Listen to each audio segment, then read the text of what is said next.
My name is Stephanie Katz, and I am in the College of Arts and Law in the Department of English Literature.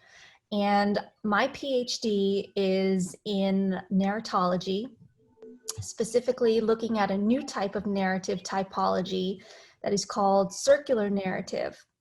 And so when you think of narrative structure, you typically think of linear stories that start at the beginning and go chronologically to an endpoint, or nonlinear stories that jump around through flashbacks or flash forwards, but still primarily are on a linear track. And then on the other extreme, you have unnatural narratives, which pretty much break all the rules and try to push the boundaries of what the form of narrative can do. So what I'm proposing is a structure that's in between this polarity of linear, nonlinear storytelling and unnatural storytelling. So I'm going to be talking a little bit about this typology, the sources that I'm using, and my methodology. So the purpose of my research is to look at the narratological gap between the linear, nonlinear narrative and unnatural narratives. And in my reading, I noticed a sort of new narrative typology that jumps in sort of the middle of the story in media res, and through over the course will circle back to the temporal endpoint. So it sort of starts at the end and then fills in all the pieces before revisiting that end, but giving the reader a completely different context of looking at that temporal point in the storyline.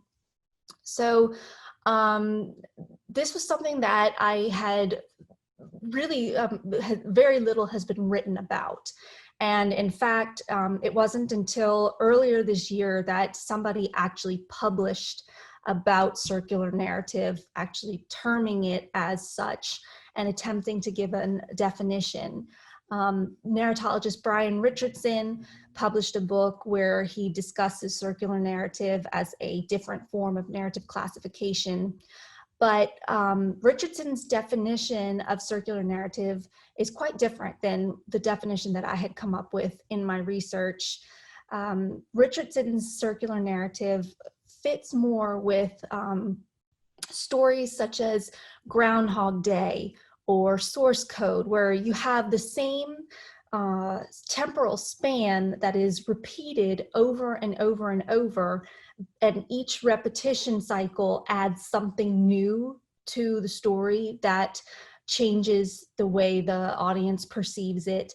But it's more about repetition and recursion than actual circularity, which I will get into in a minute. So my paper is going to more argue for a different definition of circularity and try to come up with some rules and some structure for defining the different types of circularity. So the sources that I'm looking at, the primary sources are N.K. Jemison's Broken Earth trilogy. And this is an interesting trilogy because she exhibits micro and macro circular narrative. So in the first book of the trilogy, the 5th season, there is circularity within that one specific book that is then linked into a larger circular narrative that encompasses the entire trilogy. So it exhibits how circular narrative can come across multi-volume works in addition to standalone novels, such as The Rise and Fall of Dodo and Arcadia. And each of these books exhibits circular narrative in a slightly different manner. So for example, the 5th season is what will be called a spiral narrative, where 3 seemingly unrelated plot lines eventually circle and bridge together into a united point.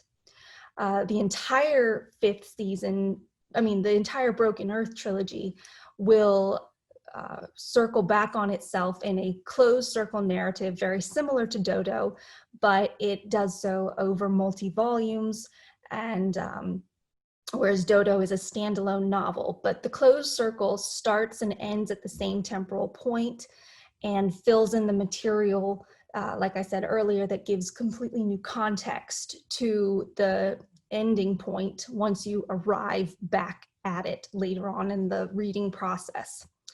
And then while the Broken Earth trilogy and the Rise and Fall of Dodo focus primarily on the temporal structure of plot and the circling back to an endpoint from its initial introduction at the beginning, Arcadia does something different in that it uses multiple fantasy worlds to create narrative circularity rather than focusing on the temporal plot points.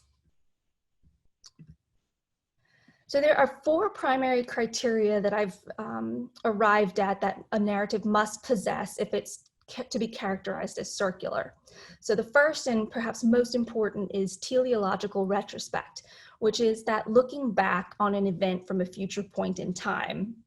So when you're introduced to a narrative endpoint, and then you have that endpoint in your consciousness as you keep reading, the reader becomes an active part of the reading process. They're not merely a passive reader just enjoying a story, but you're actively looking to see how the pieces are going to connect and how that endpoint is going to be given the context. So it's constantly, consistently at the forefront of the reader's mind, and you're looking back on that point as the narrative circles back to that, again, that temporal endpoint with the new context and the new revelation of information. And part of what helps give that teleological retrospect, that moment of teleological retrospect, the new meaning is the second element, which is structural coincidences. And structural coincidences are the very strategic plotting of narrative events and the unfolding of the narrative to tie the pieces together and to not give the reader all the information at once, but to structure things in a way that as you're reading, you get little glimpses of how the pieces are all going to fit together and how that introduction of the temporal end will be circled back to its final conclusion. And usually this brings us to our next point of criteria number 3, which is the point of anagnoresis, or the point of recognition, where something is revealed that ties all these structural coincidences that have been planted along the way back together, and revealing new context, revealing a complexity to the story that didn't already exist. And the last point is the denouement, which most commonly is associated with the end of a work, but more accurately, with regards to circular narrative, it's how the plot points are sort of wrapped up, and again, how it draws that endpoint back unto itself through the teleological retrospect, using structural coincidences and anagnoresis to give the work new context and new meaning. So I know it seems a little bit repetitive in the definition, but all 4 of these elements work very strongly and very closely together to achieve this type of narrative structure.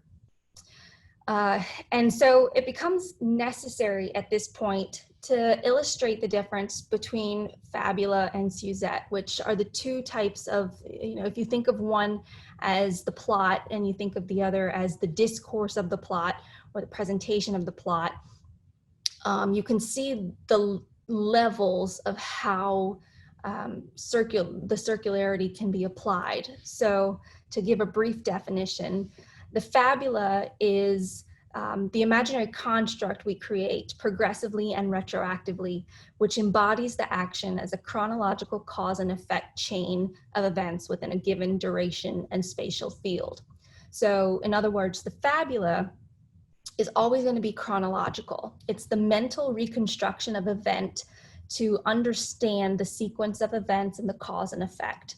So as somebody is reading or as somebody is watching a film, they are mentally just rearranging and processing the events so that nonlinear structures or unnatural structures are reordered into linear. And that's just the way that our brains make sense of what we're reading. But the Suzette is the actual arrangement and presentation of the fabula. So that is that nonlinearity, the way you flash back or flash forward, or the way you start at the temporal ending and then circle back to it over the course of a novel or a movie. So it's the way the events are actually presented out of order and jumbled up that then the mind tries to give order to over the use of through the fabula. So fabula and Suzette exist in every narrative, and it is the Suzette level that I am concerned with in terms of the circular narrative. And one way that helps to explain visually, since I'm a very visual learner and I like to create charts and graphs, is I will show you, this is actually a table from a conference paper I did earlier this year, applying circular narrative to Doctor Who, season 6 of Doctor Who. So this is a fabula layout of the different episodes chronologically, the different major plot points that happen in each episode. And if you were to really look at it, you would see how some things connect over the span of the entire season. So things that happen in episode 1 recur in episode 12. See things that happen in episode 7 answer questions that were brought up in episode 1. But this is a very linear kind of glance at the entire season and the major plot points, very linearly, and to create sort of just a visual order to the way they are, the way that they're supposed to occur. But if we look at the Suzette, you can see how you have the temporal start and end point, which are marked here in the black circles.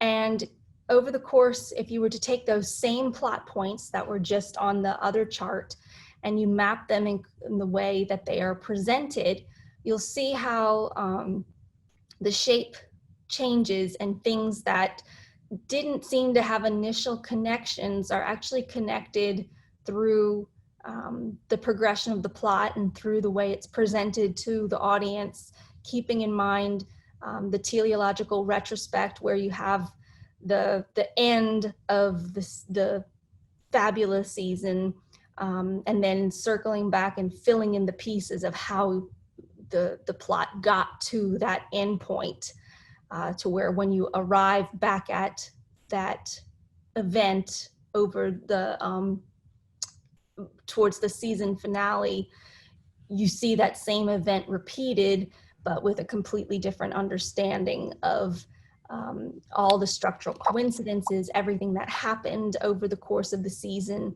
that ties the pieces, the seemingly unconnected and unrelated pieces together, and again, gives new context and new meaning to that initial moment of introduction. So,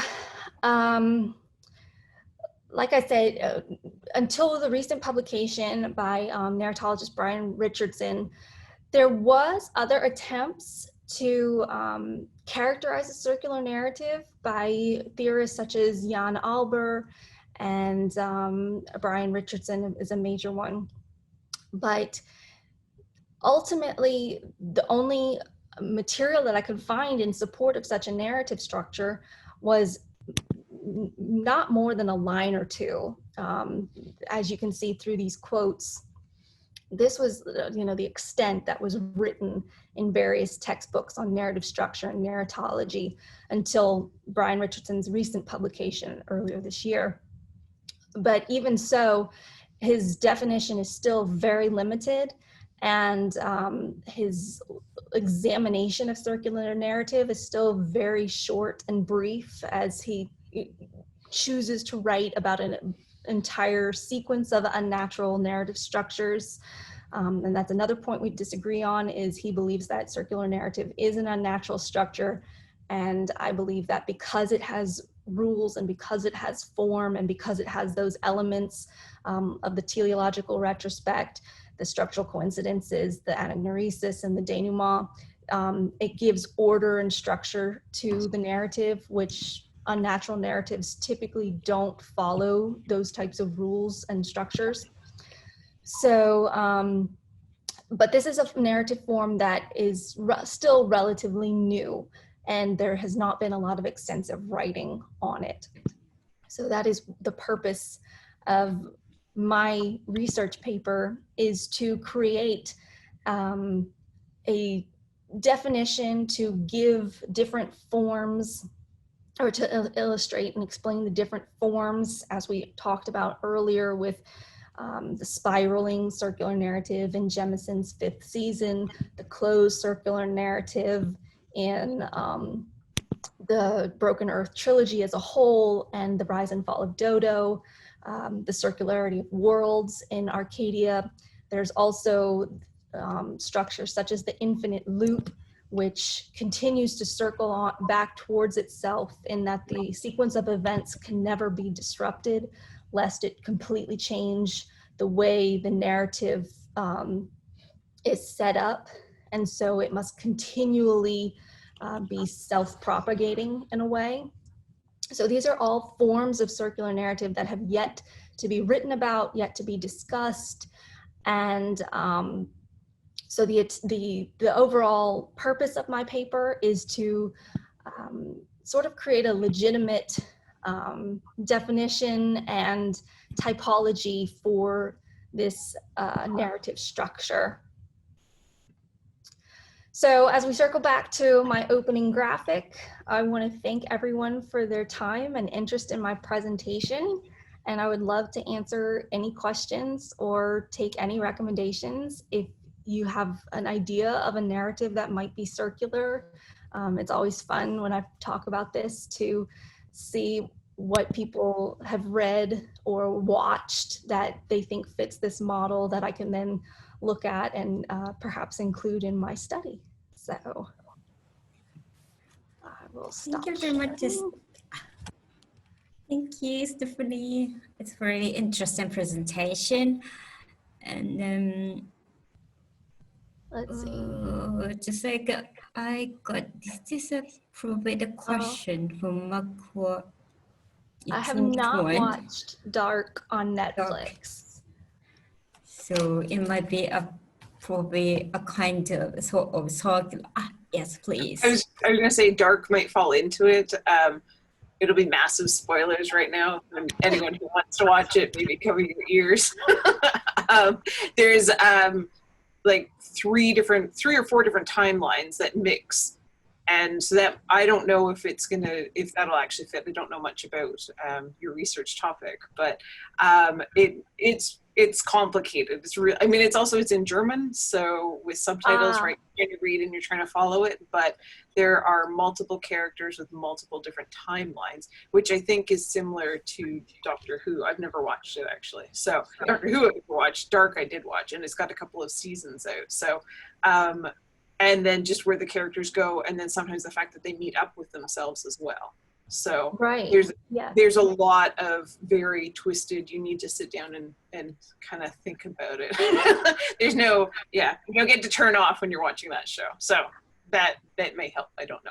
Yeah, I'll definitely check it out. Another one that I've written about is Interstellar.